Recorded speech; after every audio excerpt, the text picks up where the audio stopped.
What's up YouTube? Welcome to another sculpting video, and today we're making the Joker.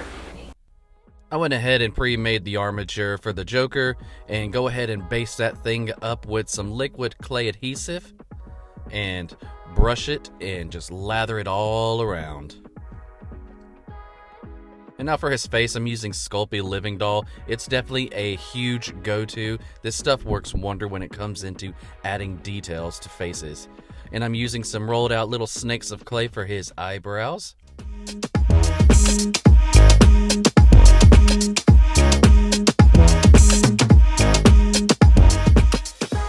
And using a cone rubber shaper to smooth in those details. And taking a smushed up wonky looking little triangle bit and pushing it in for the nose. And just using your ball styluses to push in those nostrils. Just going in under that triangle and shoving it up in there really makes for a good nose. Here I am just mapping out with a snake of clay where I want his pretty creepy smile to be. And that is looking pretty gnarly. And go in with my Explorer tool and just pushing in where I want his teeth. Looking at a lot of like cartoony reference pics, the Joker has some phenomenal dental work. Yes, his teeth may be yellow, but his teeth are straight AF.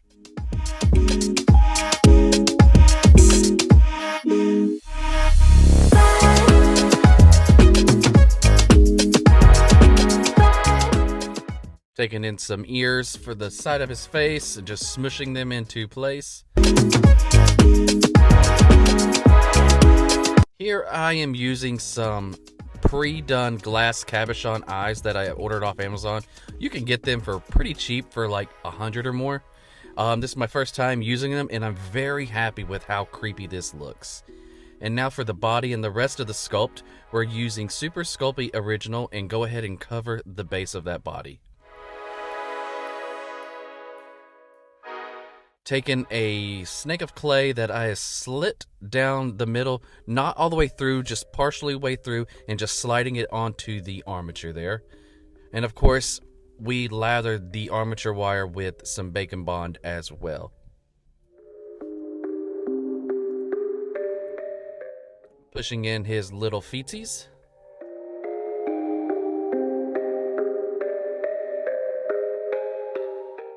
And of course some flattened snakes of clay for the bottom part of his pants. And of course you always see the Joker looking super fresh in all of his suits, and using the back end of my rubber shaper or a paintbrush of anything to create those wrinkles. And I'm using another flattened piece of clay to create the separation for his shirt. And just using my fingies to smooth that in. Using the back end of a paintbrush, I use this quite often to create the wrinkles for the legs or the pants or the arms or shorts or anything in general. I just think it's a super easy, effective way to create wrinkles. Now I'm going ahead and starting his inner shirt and just smoothing that into place right there.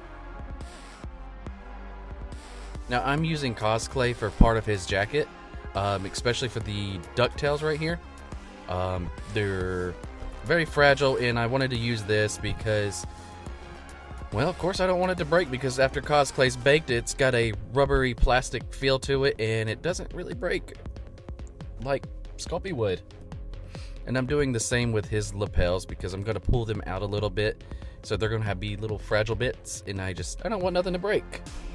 I'm having a lot of fun with this guy. And just smushing in that little flower poofy thingy on the side of his jacket. I have no idea what it's called. If you know what it's called, let me know in the comment section down below. Educate me, please. And there is his tie. Or bow thingy. Yeah, that. I'm going to put his head on right quick and send him off for his first bake. Now once that's baked and cooled down, I'm using some more snakes of clay with the slit down the middle like we did for the legs and pushing that in for the arms. This is a really super fast way to do pants, legs, arms, however you see fit. You really only have to smooth in that one side where that slit was. And I wanted to pull out those shoulders a little bit and just to give it a different effect. This is something I have not seen online, but it's just something I wanted to add. And now we're using cosplay again for the fingers because fragile bits, you know? And capping those off with a flattened snake of clay. Now I'm taking some more clay and smushing it into his face because now we're going to start his wicked looking hair. Even now it looks kind of creepy.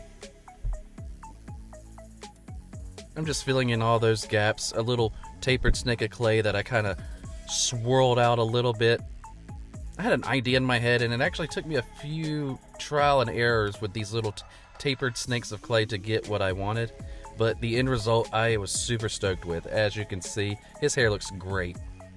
And trying to go for a semi-cartoon appearance, I'm just taking my Explorer tool and just wrapping it up to the direction of the hair.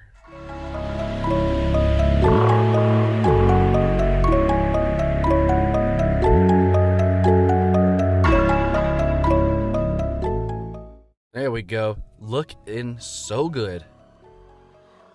Now once he is baked and cooled down, we're going to head and start painting. We're using Folkar matte acrylics for this full project, and I'm using this purple. Shockingly, it took me a couple coats to get a solid looking purple.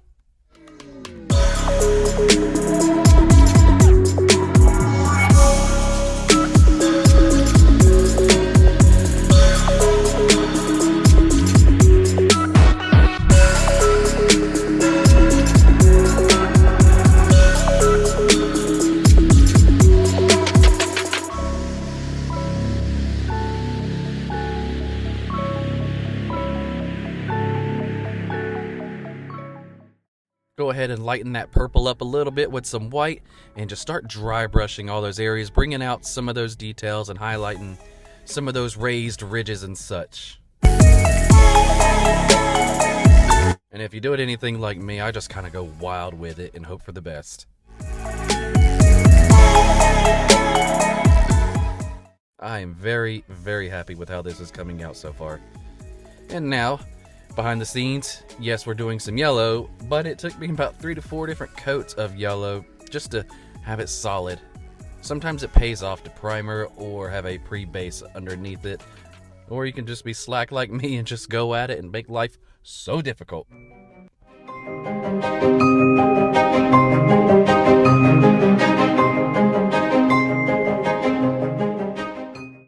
And now we're going in with a really dark royal blue for the tie, or the bow, or whatever you want to call this thing.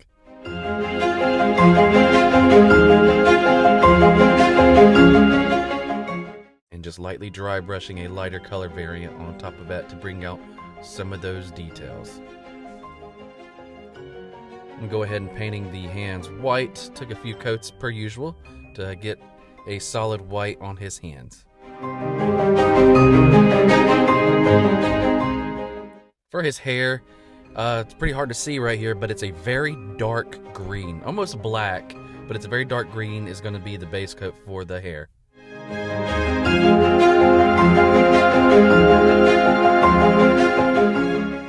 And then I am taking a really nice shade of green and just dry brushing it all over and bringing out all those details that I was really banking on, and I was very happy with the end results here.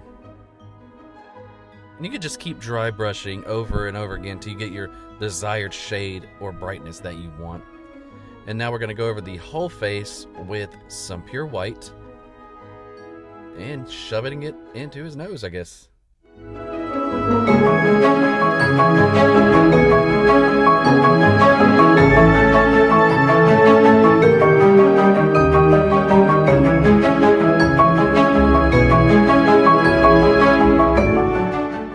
And for his teeth, I went ahead and did a black wash to get in those crevices before we started painting the next color. I just wanted those teeth details to really stand out. And then we'll just go over the surface with a yellow. Again, this also took several coats to get my desired effect that I want.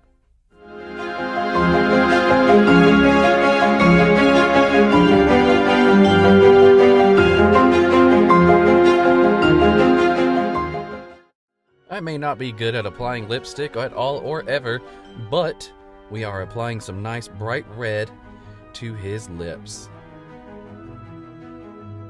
You'd almost think by the time you get done painting the Joker's face, you could almost put on your resume that you're a qualified professional makeup artist.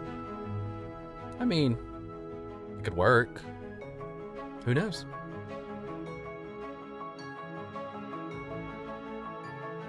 With that, we'll call him done. And he's done! Let me know what you think in the comments. Now, on to his glamour shots.